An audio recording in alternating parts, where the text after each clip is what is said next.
The 100-এর সর্বোচ্চ ক্যাটাগরিতে মুস্তাফিজ, নিলামে 23 বাংলাদেশি।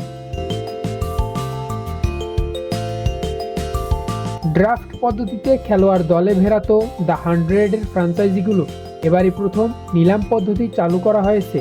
দ্য 100-এর আসন্ন আসরে অংশ নিতে 710 জন ক্রিকেটার নিলামের নাম লিখিয়েছেন।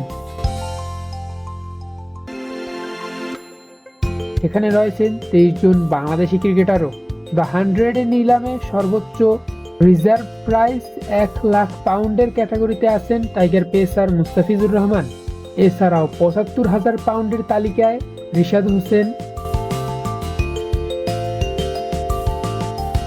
71,000 পাউন্ডের ক্যাটাগরিতে আছেন নাসুম আহমেদ, তাসকিন আহমেদ, জাকির আলী অনিক, লিটন দাস, শেখ মেহেদী হাসান মিরাজ, তানজিম সাকিব সহ অন্যান্য ক্রিকেটাররা।